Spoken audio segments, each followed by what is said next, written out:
So hello student, स्वागत है आपका मेरे चैनल पे। तो आज हम क्लास 10 मैथ्स का चैप्टर नंबर 3 जो कि हमारा pair of linear equation in two variable, इस चैप्टर के एनसीईआरटी के एक्सरसाइज 3.2 का क्वेश्चन नंबर 7 करने वाले हैं, जो कि एक्सरसाइज 3.2 का लास्ट क्वेश्चन है। बाकी क्वेश्चन नंबर 6 तक हम प्रीवियस वीडियो में कंप्लीट कर चुके हैं। तो स्टार्ट करते हैं अपने क्वेश्चन नंबर 7। क्या बोल रखा है? Draw the graph of the equation x minus y plus 1 is equals to 0। ये पहली इक्वेशन है और दूसरी इक्वेशन है 3x plus 2y minus 12 is equals to 0। उसने हमें दो इक्वेशन दी है। एक इक्वेशन है x minus y plus 1 is equals to 0 और दूसरी इक्वेशन है 3x plus 2y minus 12 is equals to 0। वो कह रहा है इन दोनों इक्वेशन का आपको ग्राफ बनाना है, ठीक है। ग्राफ में प्लॉट करना है, मतलब ग्राफिकली सॉल्व करना। आई होप आप सबको आता होगा, नहीं आता तो अभी हम इस वीडियो में सीख लेंगे, ठीक है। ग्राफिकली इसको सॉल्व करना है और उसके बाद देखते क्या कह रहा है। Determine the coordinates of the vertices of the triangle formed by this lines. जब आप इसको ग्राफ में प्लॉट करोगे तो हमारे पास एक ट्रायंगल फॉर्म होगा, तो उसकी वर्टिसेस के हमें कोऑर्डिनेट्स बताने हैं, ठीक है। पहले हम स्टार्ट करते हैं इसकी प्लॉटिंग, स्टेप बाय स्टेप चलेंगे, ठीक है। तो सबसे पहले इसको थोड़ा हम सिंप्लीफाई कर लेते हैं। ये जैसे +1 है तो इधर मैं इसको ले आके -1 कर देता हूँ और ये -12 है, अगर इसको इधर लाऊंगा तो क्या हो जाएगा +12। So x minus y is equals to -1 हो जाएगा और 3x plus 2y is equals to 12 हो जाएगा, ठीक है। अब ये वाली इक्वेशन फर्स्ट हो गई और ये वाली हो गई सेकेंड, ठीक है। अब दोनों को ग्राफिकली सॉल्व करने के लिए दोनों को एक एक बॉक्स बनाने होते हैं, ठीक है। इंडिविजुअली एक एक बॉक्स बना लेते हैं और उसके बीच में रोज एंड कॉलम दोनों बना लेते हैं। इसी तरीके से आपको 3 बना लेने हैं इसके बीच में और कॉलम, ठीक है। उसके बाद आपको ऊपर मेंशन करना है इधर x और नीचे y, फिर यहाँ पर x और y।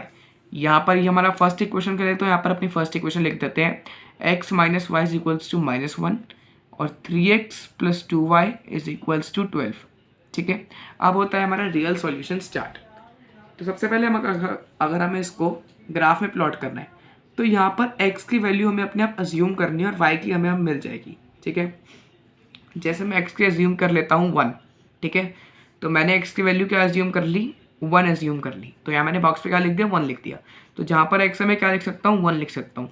So 1 minus y is equals to -1, ठीक है।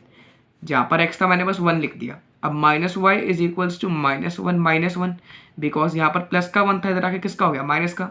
अब माइनस माइनस क्या होता है, प्लस, लेकिन साइन किसका आता है, माइनस का। Minus y is equals to -2, minus से माइनस कट गया और y की वैल्यू क्या आ गई हमारी 2। सो अगर हम 1 में से 2 को माइनस करेंगे तो क्या आ जाएगा, -1। इसी तरीके से अब मैं एक वैल्यू और सोच लेता हूँ, अपनी तरफ से अज्यूम कर लेता हूँ 2, ठीक है। तो मैं 2 में से क्या माइनस करूँ कि -1 आए। ऑब्वियसली 2 से कोई बड़ा नंबर सोचना होगा, है ना। सो अगर मैं 2 में से 3 माइनस करूँगा तो हमारा आंसर क्या आएगा, -1। सो y की वैल्यू क्या हो जाएगी, 3 हो जाएगी, ठीक है। आप चाहे तो आप लिख कर भी सॉल्व कर सकते हैं, ठीक है। इसी तरीके से मैं x की वैल्यू अज्यूम क्या कर लेता हूँ, 3, ठीक है। x की वैल्यू अज्यूम करी 3, तो 3 में से क्या माइनस करूँ कि हमारा क्या आ जाए, -1। सो कोई 3 से बड़ा नंबर, ठीक है। 3 से बड़ा नंबर डेट इज 4। तो अगर मैं 3 में से 4 को माइनस करूँगा तो हमारा आंसर क्या आ जाएगा, -1। इसी तरीके से हमने ये वाला बॉक्स फिल कर लिया है। अब सेम वे से हमें ये वाला बॉक्स में भी वैल्यूज़ फिल करनी है, ठीक है। अब इस वाले बॉक्स की मैं एक वैल्यू अज्यूम कर लेता हूँ 0। मान लो, चलो मैंने x की वैल्यू क्या अज्यूम कर ली, 0। तो मतलब यहाँ पर जो x है उसकी जगह क्या आ जाएगा, 0। So 3 into 0 plus 2y is equals to 12। अब 3 को 0 से मल्टीप्लाई करेंगे तो क्या आएगा, 0 ही, और 0 प्लस 2y तो क्या होता है, 2y ही। So 2y is equals to 12, है ना। y is equals to 12 divided by 2। क्यों, क्योंकि 2 इसके साथ मल्टीप्लाई में था, नीचे आके किस में हो गया, डिवाइड में। 2 6 12, y की वैल्यू क्या आ गई, 6, ठीक है। इसी तरीके से x की वैल्यू मैं अज्यूम कर लेता हूँ 2, ठीक है। अब x की वैल्यू क्या अज्यूम करी मैंने, 2। तो जहाँ पर x है हम वहाँ क्या लिख सकते हैं, 2 लिख सकते हैं। तो यहाँ पर x था, या मैंने क्या लिख दिया, 2 plus 2y is equals to 12। अब 3 2 6, 6 plus 2y is equals to 12। अब 2y is equals to 12 minus 6, क्यों, क्योंकि इधर 6 प्लस का था, इधर आके माइनस का हो गया। अब 12 में से 6 जाएंगे तो कितने बचेगा, 6 इज इक्वल्स टू 2y। अब y is equals to 6 divided by 2, क्यों, क्योंकि 2y के साथ मल्टीप्लाई में था, नीचे आके डिवाइड में हो गया। एंड 2 3 6। y की वैल्यू क्या आ गई हमारी 3 आ गई। ठीक है, अब मैं x की वैल्यू अज्यूम कर लेता हूँ 4। ठीक है, x की वैल्यू क्या अज्यूम कर ली मैंने 4, तो जहाँ पर x है मैं क्या लिख सकता हूँ 4 लिख सकता हूँ। So 3 into 4 plus 2y is equals to 12। अब 3 4 से क्या होता है 12 plus 2y is equals to 12। 2y is equals to 12 minus 12, because 12 इधर प्लस का है तो इधर आपको हो जाएगा माइनस का। So 2y is equals to 0। y is equals to 0/2, तो 0 ही होता है। ठीक है, तो y की वैल्यू क्या आ गई हमारी 0। सो इसी तरीके से हमारे दोनों बॉक्स क्या हो गए फिलअप हो गए। तो हमारी फर्स्ट इक्वेशन क्या थी x minus y is equals to -1, और सेकेंड इक्वेशन थी 3x plus 2y is equals to 12। दोनों के हमें बॉक्स मिल गए। अब इसको हमें ग्राफ में प्लॉट करते हैं। ठीक है, तो स्टार्ट करते हैं इसकी प्लॉटिंग ग्राफ पे। दोनों बॉक्स यहाँ पर बना लेते हैं। ये आ जाएगा हमारा फर्स्ट इक्वेशन का बॉक्स, और ये आ गया हमारा सेकेंड इक्वेशन का बॉक्स। ठीक है, दोनों में रोज डाल देते हैं, रोज और कॉलम। ठीक है, ये हमारे रोज और कॉलम आ गए। ऊपर लिखना है x, नीचे y, यहाँ पर x नीचे y। हमारी फर्स्ट इक्वेशन थी x minus y is equals to -1, और सेकेंड इक्वेशन थी 3x plus 2y is equals to 12।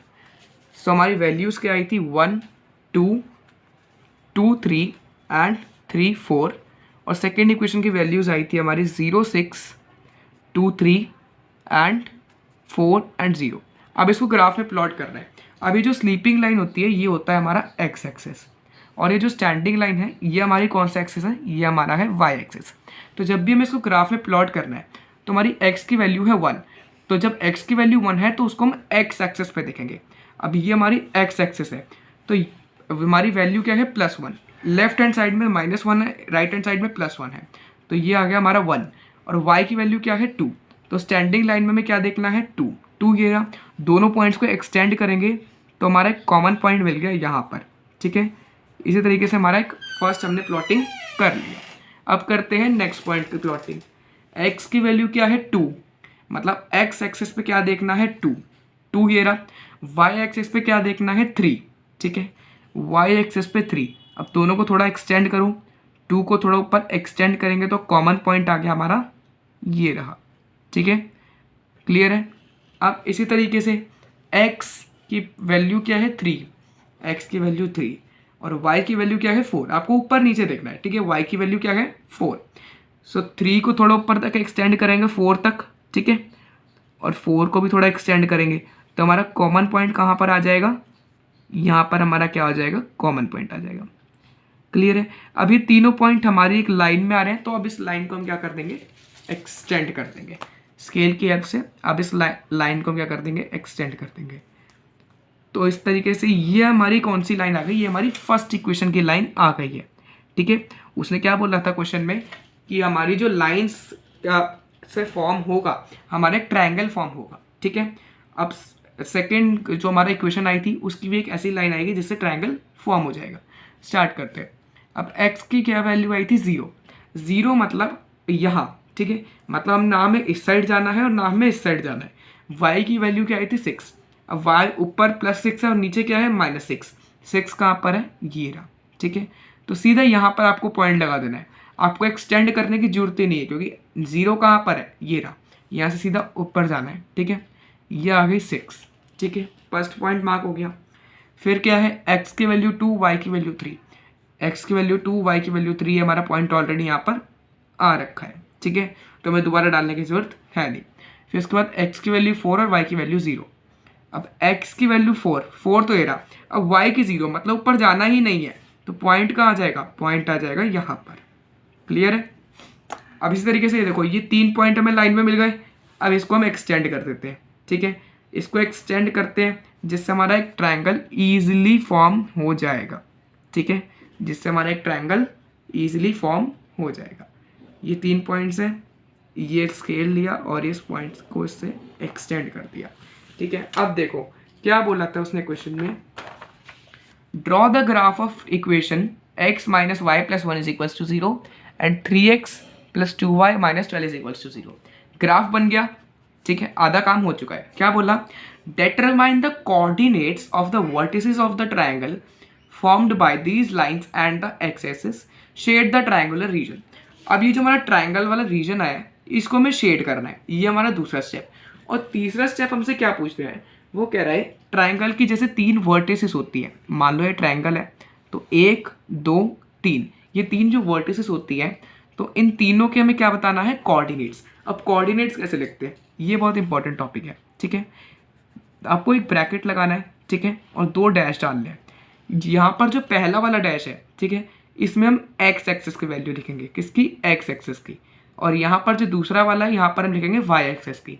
अब देखो ये हमारा एक वर्टेक्स है, ठीक है, किसका, ट्रायंगल का। अब देखो यहाँ पर एक्स एक्सेस की क्या वैल्यू आ रही है, 4, वाई की कुछ वैल्यू आ रही है, देखो कहीं ऊपर गया, हमने पॉइंट को एक्सटेंड करा, नहीं करा, तो एक्स की वैल्यू क्या है 4 और वाई की क्या है 0। ये हमारा पहला कोऑर्डिनेट हो गया, ठीक है, जो हमारा एक्स एक्सेस पे आ रहा है। अब दूसरा कोऑर्डिनेट इसी तरीके से आप बताएं, ठीक है, ये रहा, ठीक है, दूसरी वर्टेक्स है। अब देखो क्या है एक्स एक्सेस पे, -1, ऊपर तो जा नहीं रहा तो मतलब क्या है 0, तो ये एक्स एक्सेस वाला हमेशा पहले लिखेंगे -1, वाई एक्सेस पे कुछ भी नहीं है तो क्या आ गया 0। ये दोनों कोऑर्डिनेट्स हमारे किस पे आ रहे हैं, एक्स एक्सेस पे आ रहे हैं, इस स्लीपिंग लाइन पे आ रहे हैं, ठीक है। अब वाई एक्सेस पे अब मतलब एक कोऑर्डिनेट और आ रहा है हमारा, ये रहा, क्या है वो, अब देखो एक्स एक्सेस पे क्या है 2, वाई एक्सेस पे क्या है 3, दोनों को एक्सटेंड करा तो हमें पॉइंट मिला, ठीक है। तो इसी तरीके से अब नीचे क्या था, एक्स एक्सेस पे 2 था, तो 2 को पहले लिखेंगे हम, 3 को पहले नहीं लिखेंगे। अगर हमने 3 को पहले लिख दिया तो वो गलत हो जाएगा, 3 फिर यहाँ आ जाएगा, तो 2 को पहले लिखेंगे और 3 को हम बाद में लिखेंगे, ठीक है, क्लियर है। ये वाले कोऑर्डिनेट्स हमें लिखने थे। और अब हमें क्या करना है, इसको हम शेड कर देते हैं जैसा उसने बोला था, आप पेंसिल से शेड कर सकते हैं। इसी तरीके से हमारा एनसीईआरटी की एक्सरसाइज 3.2 का क्वेश्चन नंबर 7 होता है कंप्लीट। हमारी 3.2 हो गई है कंप्लीट। आई होप आपको समझ में आया होगा कि कैसे हमने एक्सरसाइज 3.2 का क्वेश्चन नंबर 7 को सॉल्व करा। Thanks for watching.